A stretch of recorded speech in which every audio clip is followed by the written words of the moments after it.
Adesewa stepped into the grand compound of Chief Olumide, her heart pounding with a mix of hope and anxiety. She had traveled from her remote village to the bustling town in search of work, desperate to support her ailing mother.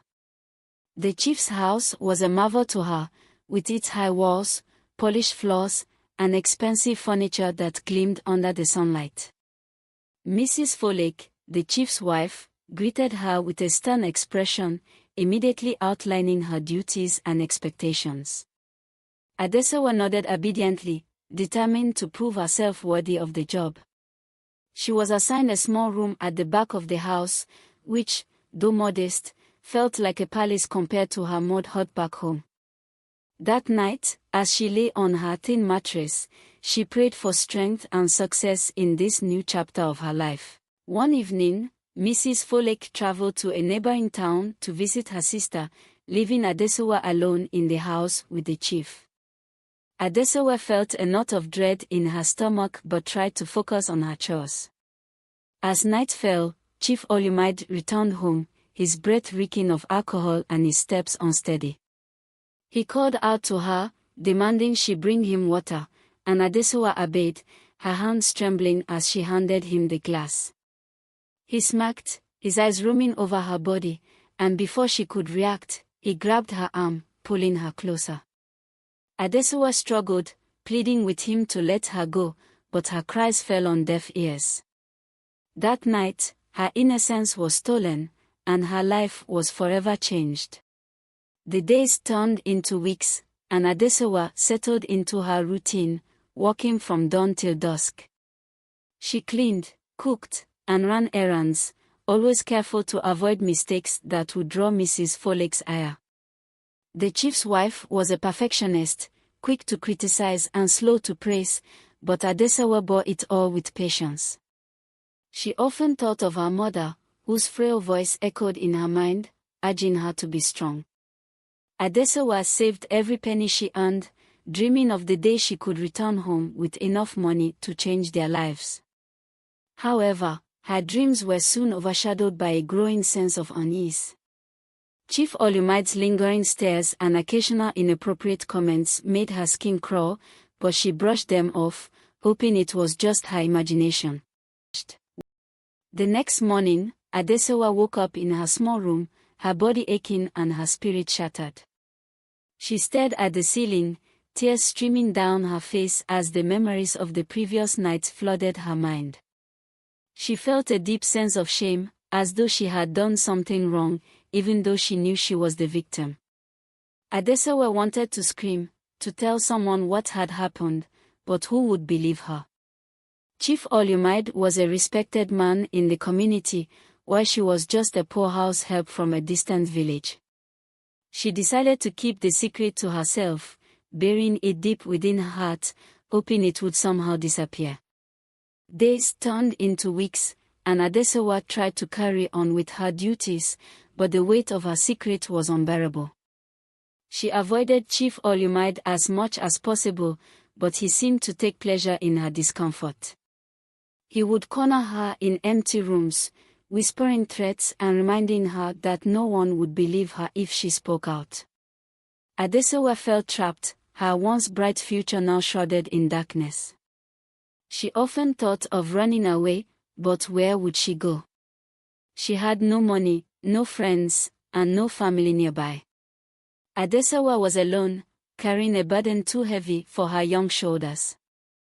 One morning, as Adesewa prepared breakfast, a wave of nausea washed over her, forcing her to rush to the bathroom. She vomited repeatedly, her body trembling as she tried to make sense of what was happening. At first, she thought it was something she had eaten, but as the days went by, the nausea persisted, accompanied by other strange symptoms. Adesewa's heart sank as she began to suspect the unthinkable. She visited a local herbalist, a kind old woman who took one look at her and confirmed her worst fears. Adesewa was pregnant, and the child growing inside her was a constant reminder of the night she wished she could forget. Adesewa's world crumbled around her as she grappled with the reality of her situation.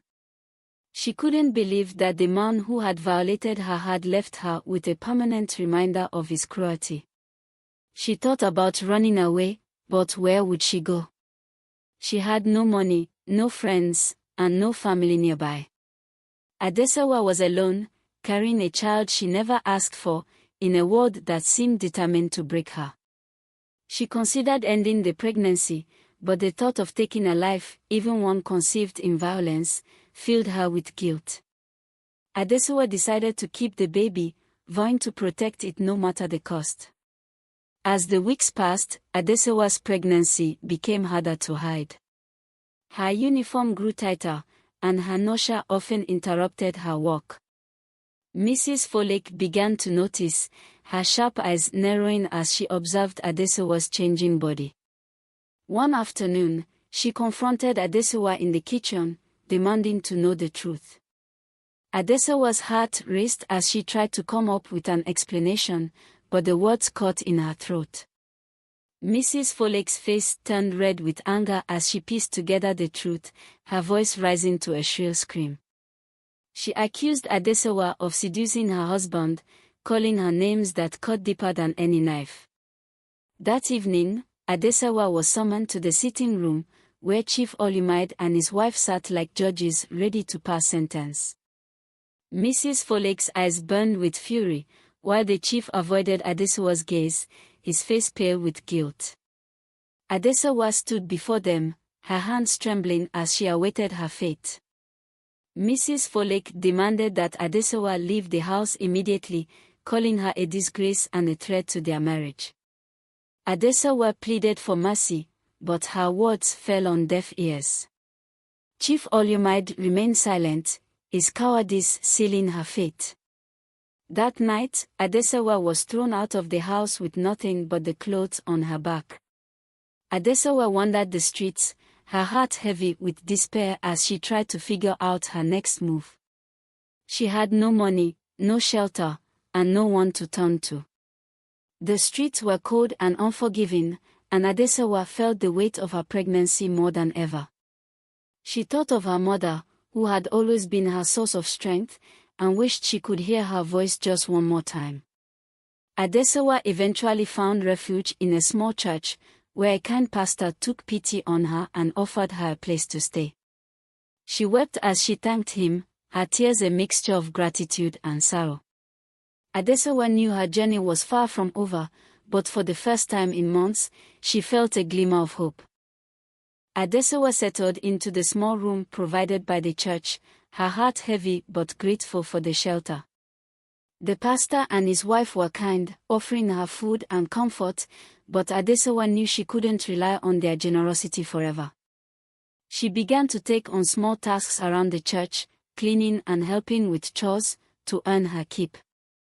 Her pregnancy was becoming more noticeable, and the stares from church members made her feel self-conscious.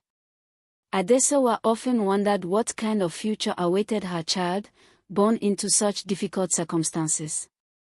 She prayed daily for strength, hoping that somehow, things would get better. As the months passed, Adesewa's belly grew, and so did her determination to provide for her unborn child. She took on odd jobs in the market, selling vegetables and carrying goods for traders, despite the physical strain. The work was exhausting, and her body ached at the end of each day, but Adesewa pushed through the pain. She saved every coin she earned, knowing that she would need it when the baby arrived. The other women in the market often whispered about her, their judgmental glances cutting deep, but Adesewa ignored them. She had no time for their gossip, her focus was on survival. The day finally came when Adesewa went into labor, her body racked with pain as she was rushed to a nearby clinic. The delivery was long and difficult, and Adesewa screamed until her voice was hoarse, but she held on, thinking of the life she was bringing into the world. When the midwife placed her son in her arms, Adesewa wept tears of joy and sorrow. She named him Chinedu, meaning God guides, a reminder that even in her darkest moments, she was not alone. Adesewa vowed to protect him, no matter the cost, and to give him a life better than her own. Raising Chinedu was no easy task, and Adesewa faced countless challenges as a single mother. She worked tirelessly, taking on multiple jobs to make ends meet, often leaving Chinedu in the care of the pastor's wife. Money was always tight, and there were days when they went to bed hungry, but Adesewa never gave up. She sang to Chinedu at night, telling him stories of a brighter future, even when her own hope wavered. Adesewa's love for her son was fierce, and she poured all her strength into ensuring he had a chance at a better life. As Chinedu grew older, he began to notice the sacrifices his mother made for him. He saw the calluses on her hands, the tiredness in her eyes, and the way she always put his needs before her own. Chinedu was a bright and curious child, eager to learn and quick to help his mother with chores. He often asked about his father, but Adesewa would simply smile and tell him that God was their provider. She didn't want him to know the truth, not yet. Adesewa hoped that one day, she could give him the answers he deserved, but for now, her focus was on keeping him safe and giving him a chance at a good education. Chinedu started school at the age of 6, his small frame dwarfed by the oversized uniform Adesewa had painstakingly sewn for him. She walked him to school every morning, holding his hand tightly as they navigated the bustling streets. Adesewa's heart swelled with pride as she watched him march into the classroom, his face lit with excitement. She knew education was the key to breaking the cycle of poverty, and she was determined to give him every opportunity. But the cost of school fees, books, and uniforms was a heavy burden, and Adesewa often worked late into the night, sewing clothes for neighbors to make extra money. Despite her efforts, there were times when Adesewa couldn't afford to pay Chinedu's school fees, and he was sent home until she could scrape together the money. Those days were the hardest, as Chinedu would sit by the window, watching other children play and learn while he stayed behind. Adesewa's heart ached at the sight, and she would promise him that things would get better. She took on more work, sometimes going days without sleep, just to ensure he could return to school. Chinedu never complained, but Adesewa could see the disappointment in his eyes, and it fueled her determination. One evening, as Adesewa counted the meager earnings from her market stall, she realized it wasn't enough to cover the upcoming term's fees. Desperation clawed at her chest as she considered her options. She thought of Chief Olimide, the man who had ruined her life, and wondered if she could swallow her pride and ask him for help. The idea made her stomach churn, but the thought of Chinedu missing another term was unbearable. Adesewa decided to visit the chief's house, her heart pounding as she approached the familiar gates. She prayed for strength, hoping that somehow, he would show mercy. When Adesewa arrived at the chief's house, she was met with hostility. Mrs. Folek stood at the door, her eyes narrowing as she recognized Adesewa. She accused her of coming to cause trouble and threatened to call the police if she didn't leave. Adesewa pleaded with her, explaining that she only needed help with her son's school fees, but Mrs. Folek refused to listen. Chief Olimide appeared briefly, his face pale and guilt-ridden, but he said nothing, allowing his wife to slam the door in Adesewa's face. She walked away, tears streaming down her cheeks, feeling more alone than ever. That night, Adesewa made a difficult decision. She sold the only piece of jewelry she owned, a gold bracelet her mother had given her before she left the village. It was her most prized possession, a symbol of her mother's love and the life she had left behind. Adesewa held the bracelet in her hands, her fingers trembling as she handed it to the buyer. The money she received was enough to cover Chinedu's school fees for the term, but the loss of the bracelet felt like losing a part of herself. Adesewa cried herself to sleep that night, but the next morning, she smiled as she watched Chinedu march off to school, his uniform crisp and his face beaming with joy. Years passed, and Chinedu grew into a bright and hardworking young boy, excelling in his studies despite the challenges he faced. Adesawa's sacrifices had not been in vain, as her son consistently ranked at the top of his class, earning praise from his teachers. She attended every parent-teacher meeting, her heart swelling with pride as she listened to the glowing reports about her son. Adesawa often stayed up late, helping Chinedu with his homework by the dim light of a kerosene lamp. She knew that his education was their ticket to a better life, and she was determined to see him succeed. But life was not without its storms.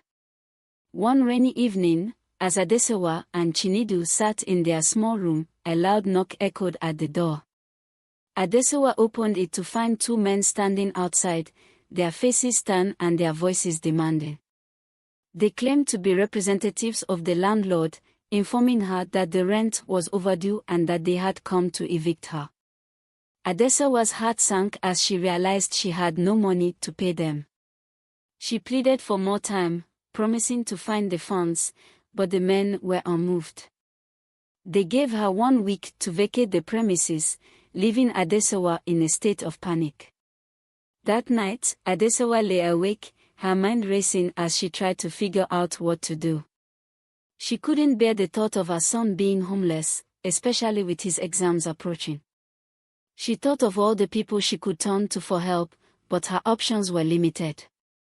The pastor who had once helped her had passed away, and his wife had moved to another town. Adesawa felt the weight of her isolation pressing down on her, but she refused to give up. She spent the next few days working tirelessly, taking on extra jobs and selling whatever she could to raise the money. By the end of the week, Adesawa had managed to gather enough to pay part of the rent, but it wasn't enough to satisfy the landlord. The men returned, their faces grim as they ordered her to pack her belongings and leave.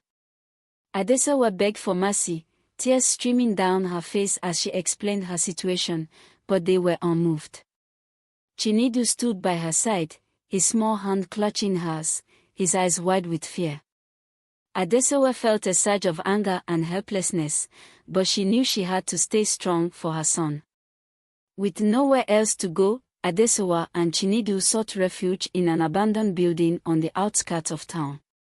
The structure was crumbling, with holes in the roof and walls, but it was better than sleeping on the streets. Adesawa did her best to make the space livable, using old tarps to cover the holes and creating a makeshift bed for Chinedu. She told him stories to keep his spirits up, promising him that this was only temporary. But deep down, Adesawa wondered how much longer she could keep going. The storm had tested her resilience, but she refused to let it break her. Life in the abandoned building was harsh, but Adesawa and Chinedu adapted as best as they could. Adesawa worked even harder, taking on multiple jobs to save enough money for a proper home. She woke up before dawn to sell breakfast at the market, then spent her afternoons cleaning houses and her evenings sewing clothes. Chinedu, ever the diligent child, focused on his studies, often using the light from a small lantern to read at night. Despite their circumstances, Adesawa made sure Chinedu never missed school, even if it meant skipping meals herself. She clung to the hope that his education would one day lift them out of poverty. One day, while selling roasted plantains at the market, Adesawa overheard a conversation that would change their lives. A group of women were discussing a scholarship program for bright but underprivileged children. Adesawa's ears perked up, and she approached the women, asking for more details. They explained that a wealthy philanthropist was offering scholarships to cover school fees, uniforms, and even books for deserving students. Adesawa's heart raced as she thought of Chinedu, who had always excelled in school.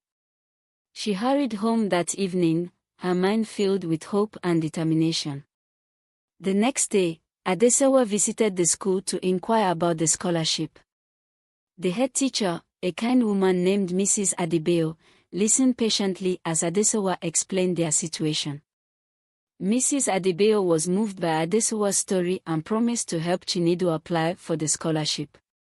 She gave Adesewa the necessary forms and even offered to write a recommendation letter for Chinedu. Adesewa thanked her profusely, tears of gratitude streaming down her face. For the first time in years, she felt a glimmer of hope that their lives could change for the better. Chinedu, unaware of the scholarship application, continued to excel in school, driven by his desire to make his mother proud. He spent hours studying, often staying late at school to use the library. His teachers admired his dedication and often went out of their way to help him. When the day of the scholarship interview arrived, Adesewa accompanied Chinedu to the venue, her heart pounding with anxiety. She watched as her son confidently answered the panel's questions, his intelligence and humility shining through. Adesewa prayed silently, hoping that this would be their breakthrough. A few weeks later, Adesewa received a letter from the scholarship committee. Her hands trembled as she opened it, her eyes scanning the words quickly. When she read that Chinedu had been awarded the scholarship, she burst into tears, clutching the letter to her chest. Chinedu, confused but excited, hugged his mother tightly, asking what was wrong. Adesewa smiled through her tears, telling him that his hard work had paid off. For the first time in years, she felt a sense of relief, knowing that her son's future was secure. The glimmer of hope had grown into a bright light, guiding them toward a better tomorrow. With the scholarship secured, Chinedu's education became less of a financial burden, and Adesewa could finally breathe a little easier. The scholarship covered not only his school fees but also provided a stipend for books and uniforms, easing the strain on Adesewa's meager earnings. Chinedu thrived in school, his grades soaring as he immersed himself in his studies. Adesewa watched him with pride, her heart swelling with gratitude for the opportunity that had come their way. Yet, despite this newfound stability, the shadows of the past lingered, casting a faint but persistent gloom over their lives. One afternoon, as Adesewa was returning from the market, she noticed a familiar car parked near their makeshift home. Her heart skipped a beat when she recognized it as Chief Olumaide's. Panic surged through her as she wondered why he was there. She hurried inside, her mind racing with possibilities. Chinedu was sitting at the small table, engrossed in his homework, oblivious to the tension in the air. Adesewa forced a smile, telling him to stay inside while she went to see who had arrived. She stepped outside, her hands trembling as she approached the car. Chief Olumaide stepped out, his expression a mix of guilt and determination. He greeted Adesewa awkwardly, avoiding her eyes as he explained the reason for his visit. He had heard about Chinedu's scholarship and wanted to see how they were doing. Adesewa's anger flared, but she bit her tongue, not wanting to cause a scene. She told him they were fine and didn't need his help, but Chief Olumaide insisted on seeing Chinedu. Adesewa's heart pounded as she realized the danger of his presence. She knew that if Chinedu learned the truth about his father, it could shatter the fragile peace they had built. Reluctantly, Adesewa allowed Chief Olumaide to see Chinedu, but she stayed close, her eyes never leaving the two of them.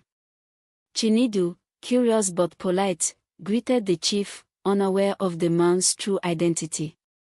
Chief Olumaide asked him about school, his voice tinged with an emotion Adesewa couldn't quite place.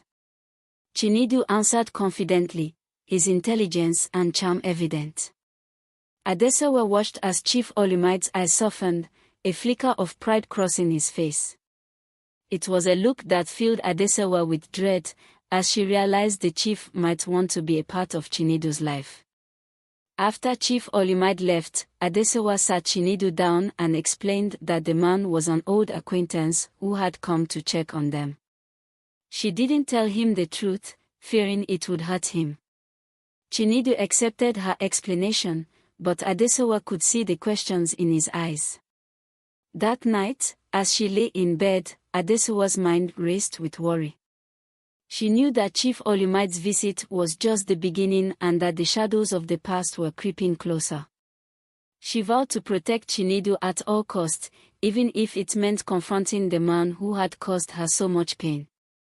Chief Olumide's visits became more frequent, each time bringing gifts for Chinedu and excuses to spend time with him. Adesawa's anxiety grew with each visit, as she feared the day Chinedu would piece together the truth. She tried to discourage the chief from coming, but he was persistent, his guilt and curiosity driving him to seek a connection with the son he had never acknowledged. Adesawa's heart ached as she watched Chinedu grow more comfortable around the chief, his innocent trust a stark contrast to the storm brewing in her mind. One evening, after Chief Olumide left, Chinedu turned to Adesawa with a question that shattered her fragile peace. "Mama, why does Chief Olumide visit us so often? Is he family?" Adesawa's breath caught in her throat, and she struggled to find the right words. She knew she couldn't keep the truth hidden forever, but the thought of revealing it filled her with dread. She sat Chinedu down, her hands trembling as she prepared to tell him the story she had buried for so long. Chinedu listened intently, his eyes widening as Adesawa recounted the painful events of the past. When Adesawa finished, Chinedu sat in stunned silence, his young mind struggling to process the truth. Tears welled up in his eyes as he asked, "So Chief Olumide is my father?" Adesawa nodded, her own tears streaming down her face. She pulled him into a tight embrace, whispering apologies for keeping the truth from him. Chinedu clung to her, his small body shaking with emotion. Adesawa's heart broke as she realized the weight of the burden she had placed on her son. She had wanted to protect him, but now she wondered if she had only made things worse. In the days that followed, Chinedu became withdrawn, his usual enthusiasm for school and life dimmed by the revelation. Adesawa tried to comfort him, but she knew that the wounds ran deep. She blamed herself for not finding a better way to tell him the truth, but she also knew that there was no easy way to explain such a painful reality. Chinedu's teachers noticed the change in him and reached out to Adesawa, concerned about his sudden lack of focus. Adesawa assured them that he would be okay, but deep down, she wasn't sure if she believed it herself. One afternoon, Chief Olumide arrived unannounced, his face filled with concern. He had heard about Chinedu's struggles and wanted to help. Adesawa's anger flared, and she confronted him, blaming him for the pain he had caused. Chief Olumide listened quietly, his guilt evident as he admitted his mistakes. He told Adesawa that he wanted to make amends and be a part of Chinedu's life, not just as a benefactor but as a father. Adesawa's heart ached as she realized that, despite everything, Chinedu deserved to know his father. She agreed to let Chief Olumide spend more time with Chinedu, but only if he respected her boundaries and put their son's needs first. Chinedu's relationship with Chief Olumide began to evolve, though it was far from easy. At first, Chinedu was hesitant, his young mind still grappling with the truth about his father. He had so many questions, and Chief Olumide did his best to answer them, though his explanations were often tinged with guilt. Adesawa watched their interactions closely, her heart torn between her desire to protect Chinedu and her hope that he might find some closure. She could see the genuine effort Chief Olumide was making, but she remained cautious, unsure if his intentions were truly selfless. Over time, Chinedu began to open up to Chief Olumide, his curiosity outweighing his initial resentment. The chief took him on outings, bought him books, and even helped him with his school projects. Adesawa noticed the change in her son, the way his eyes lit up when he talked about the things he had learned from his father.